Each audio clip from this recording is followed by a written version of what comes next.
မင်္ဂလာပါသစ္စာတရားကိုချဖွေသူ The Truth Seeker Channel မှာကြိုဆိုလိုက်ပါတယ်ဒီနေ့တင်ဆက်မယ့်အကြောင်းအရာကတော့ကျွန်တော်တို့ရဲ့ကမ္ဘာသမိုင်းမှာကမ္ဘာချစ်အကြဆုံးယဉ်ကျေးမှုထွန်းကားရာဆိုမာရီယာလူမျိုးတွေရဲ့ဖွံ့ဖြိုးမှုနဲ့ကိုယ်ကွယ်ယုံကြည်မှုတွေအကြောင်းတင်ဆက်ပေးသွားမှာဖြစ်ပါတယ်လွန်ခဲ့တဲ့နှစ်ပေါင်း9200ကျော်လောက်ကလူသားတွေဘယ်လောက်ထိထွန်းကားတိုးတက်ခဲ့ကြတယ်ဆိုတာတင်ဆက်ပေးမှာမို့ဗီဒီယိုလေးအဆုံးထိကြည့်ပေးကြဖို့မေတ္တာရက်ခံလိုပါတယ်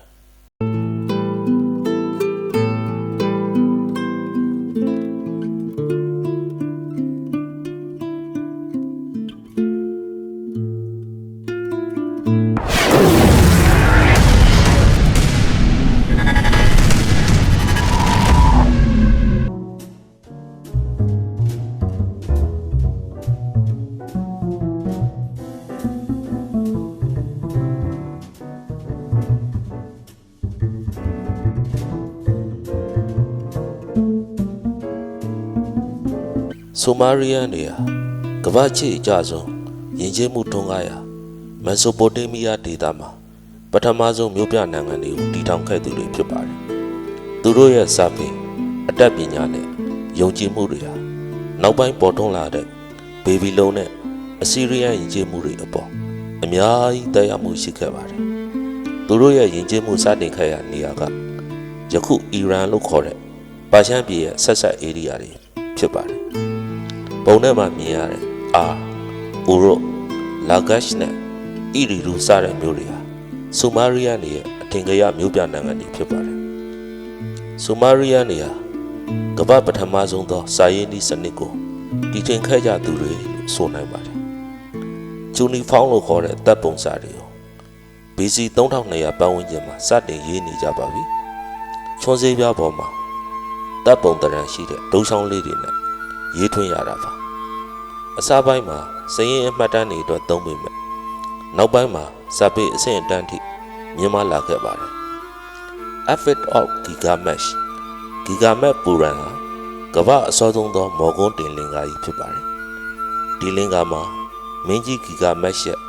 ထာဝရအသက်ကိုရှာပုံတော်ဖွင့်တဲ့အကြောင်းနဲ့လူသားတို့ရဲ့ကံကြမ္မာသေရှင်တရားအကြောင်းကို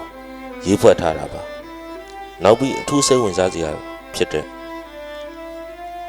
အင်ညိုမာအေလစ်ကဘာကြီးကိုဘယ်လိုစတင်ဖြစ်ပေါ်လာတယ်လဲဆိုရက်ဖန်ဆင်းရှင်တန်တာကြီးနဲ့နတ်ဖျားတွေရဲ့တိုက်ပွဲတွေကိုရေးသားထားတဲ့စာပေတွေလည်းရှိပါတယ်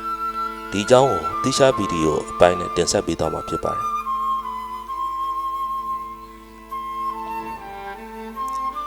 ဆိုမာရီယာနေဟာအင်ဂျင်နီယာအတက်သင်္ရှာအတက်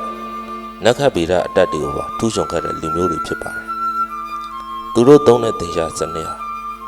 Sexagesimal System လို့ခေါ်တဲ့ကိန်းဂဏန်းတွေကိုရေးတွက်ရမှာ60ကိုအခြေခံတဲ့စနစ်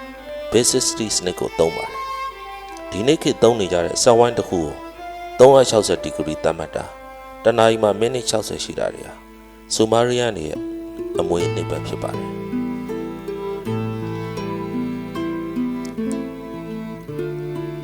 Geometry ပညာဆိုရင်လည်းသူတို့ဟာဧရိယာနဲ့တူးတဲ့တွက်ချက်နည်းတွေကိုသိကြပါတယ်အထူးသဖြင့်တရိယာစတုယနဲ့စက်ဝိုင်းပုံစံတွေကိုကျွမ်းကျင်စွာတွက်ချက်နိုင်ပြီးတော့မြေတိုင်းတာရေးနဲ့အဆောက်အုံတည်ဆောက်ရေးမှာသုံးခဲ့ကြပါတယ်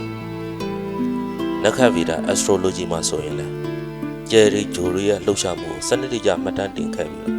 တာမန်မျက်လုံးနဲ့မြင်ရတဲ့ဗုဒ္ဓဟူတောက်ကြအင်္ဂါဇာတပတိစနေဂျိုရီရဲ့သွားလာမှုကိုမှတ်တမ်းတင်နိုင်ခဲ့ကြပါတယ်။လာဆန်လာစုပ်ကိုအခြေခံတဲ့လူနာကလင်ဒါပြက်ကလေးကိုသုံးခဲ့ကြပြီးတော့တစ်နှစ်မှာ12လသတ်မှတ်ခဲ့ကြပါတယ်။ရာသီဥတုနဲ့ကိုက်ညီအောင်လဘူအန်တာကလရီမတ်ချ်တွေပါထည့်သွင်းတိုက်ချက်တတ်တဲ့အဆင့်ထိရှိပါတယ်။အခုကျွန်တော်တို့သုံးနေတဲ့ရာသီကွင်း12ခုဇိုဒိုင်းရဲ့အစဆုံးပုံစံတွေကိုဆိုမာရီယာနေစတင်သတ်မှတ်ခဲ့တာပါတတုဗေဒမက်တလာဂျီမှာဆိုရင်လေသူတို့ဟာချေးနီကောပါနဲ့ခမ်းမဖြူတင်တို့ကိုရောစပ်ပြီးပုံမခိုင်မာတဲ့ကျင်းညို bronze ကိုထုတ်လုပ်နိုင်ခဲ့ကြတာအံ့ဩသင့်စရာတွေ့ရှိမှုဖြစ်ပါတယ်စိတ်ပညာရမှာဆိုရင်လည်းယောဂါတွေကိုကုသပေးရမှာ ဝိညာဉ်ရေးရာအပြင်လက်တွေ့ဆေးဖက်ဝင်အပင်တွေကိုသုံးခဲ့ကြပါတယ်တွေ့ရှိခဲ့ကြတဲ့ချွန်စေးပြမှတ်တမ်းတွေမှာအပင်တွေတတ္တုဓာတ်တွေနဲ့တရိษံထွက်ပစ္စည်းတွေကိုသုံးပြီးဆေးဖော်စမ်းနည်းတွေကိုဖော်ပြထားတာတွေ့ရပါတယ်အခြေခံခွဲစိတ်မှုတွေကိုတောင်ပြုလုပ်နိုင်ပြီဖြစ်တဲ့အထောက်အထားတွေကိုလည်းတွေ့ရပါတယ်အင်ဂျင်နီယာပိုင်းကျွမ်းကျင်မှုဆိုရင်လည်းတက်ဂရစ်နဲ့ယူဖရေးတီးမြေရည်တွေကိုထိန်းချုပ်ဖို့တူးမြောင်းနေဆယ်တွေကိုစနစ်တကျတိစောက်နိုင်ခဲ့ကြပါတယ်ဒါအပြင်ဘီပေါ့ကျွန်တော်တို့အခုသုံးနေတဲ့ဘီကို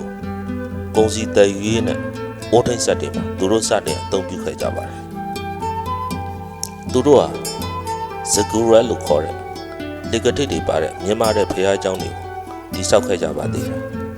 ဒီဇဂူရက်ဖျားเจ้าတွေရဲ့တိစောက်မှုဟာအံ့ဩသင့်စရာကောင်းတာကဖျားเจ้าရဲ့အပြင်ဖက်အုပ်တွေကိုရာသီဥတုတန်ခံနိုင်အောင်မီးဖုတ်ထားတဲ့အုပ်တွေကိုအသုံးပြုပြီးကတ်တရားဘီတိုမင်နဲ့ကတ်ထားပါတယ်ဒူးရဲကြီးတဲ့အဆောက်အုံကြီးကအောက်ခြေကိုတက်ရောက်တဲ့အားတွေကိုခံနိုင်ဖို့ရေစီးရေလာကောင်းအုပ်ကြားတွေထဲမှာလေဝင်လေထွက်ပေါက်တွေဖွိဟိုးတွေကိုထဲသွင်းတက်ချက်တိစောက်ထားတာသူတို့ရဲ့အမကန်အင်ဂျင်နီယာအဆုံးကိုပြသနေတာဖြစ်ပါတယ်နတ်ဖျားတွေကဒီဇီကူရဲ့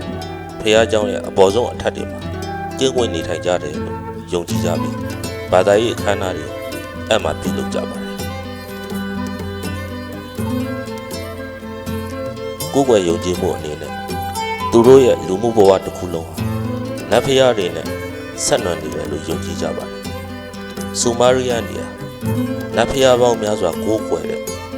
ပိုလီသီဇမ်ဖြစ်ပြီးနတ်ဖျားထောင်ပေါင်းများစွာရှိပါတယ်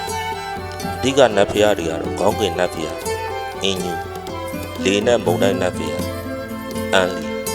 ရေနဲ့အတတ်ပညာဖန်ဆင်းခြင်းဆိုင်ရာနတ်ဖျားအန်ကီအနာနာလို့ခေါ်တဲ့အရှင်းနဲ့စစ်ပွဲဆိုင်ရာနတ်ဖျားမှလို့ဖြစ်ကြပါတယ်သူတို့ရဲ့အယူဆအရနတ်ဖျားတွေကလူသားတွေကိုဖန်ဆင်းရခြင်းဟာနတ်ဖျားတွေကိုလှုပ်ကြွေးပြုစုဖို့နဲ့ရစ်ပူဇော်ဖို့အတွက်ယူဆထားကြပါတယ်ဆူမာရီယန်လူမျိုးတွေရဲ့နေထိုင်မှုပုံစံဟာတဘာဝတရားကိုအခြေခံပြီးတော်တော်လေးစနစ်ကျခဲ့တာကိုလေ့လာတွေ့ရှိရပါတယ်လေ့လာတွေ့ရှိချက်တွေအရဆိုရင်ဆူမာရီယန်လူမျိုးတွေဘာသာစကားစာပေရေးသားခြင်းတင်ရှားနက္ခတ္တဗေဒနဲ့အင်ဂျင်နီယာပညာရပ်တွေမှာအထူးကျွမ်းကျင်ခဲ့ကြတာကိုမငြင်းနိုင်ကြပါဘူးဒါဆိုရင်ဒီပညာရပ်တွေကိုသူတို့ရုပ်တရက်ကြီးဘယ်လိုတက်ကျွန်းသွားကြတာလဲသူတို့ကိုနတ်ဖျားသို့မဟုတ်ဂျိုသားအလီယန်တွေကတကယ်ပဲဖန်ဆင်းပြီးအသိပညာတွေပေးခဲ့တာယနေ့ခေတ်မှာအငင်းပွားနေတဲ့ The Anunnaki Theory အကြောင်းဆူမာရီယန်ကိုးကွယ်မှုအသေးစိတ်ကိုနောက်ဗီဒီယိုတွေမှာတင်ဆက်ပေးသွားမှာဖြစ်တဲ့အတွက်ကြောင့်စောင့်မျှော်အားပေးကြမယ်မျှော်လင့်ပါတယ်လောကသစ္စာတရားကိုဆောင်ရွက်ဖို့အတွက်ကျွန်တော်တို့ရဲ့သမိုင်းဥကာလမှာစပြီးယခုကာလအထိကိုးကွယ်ယုံကြည်မှုတွေဒသနာတွေလောကီလုံးဖြစ်စဉ်တွေကိုတင်ဆက်ပေးသွားမှာဖြစ်တဲ့အတွက်ကျွန်တော်ရဲ့သစ္စာတရားကိုခြောက်ဝေသူ The Truth Seeker Channel လေးကို Like and Subscribe လုပ်ထားပေးဖို့တောင်းဆိုရှင်ပါတယ်သစ္စာတရားကိုခြောက်ဝေနေသူအားလုံးစိတ်နှလုံးငြိမ်းချမ်းပြီးဉာဏ်လင်းပွင့်ကြပါစေ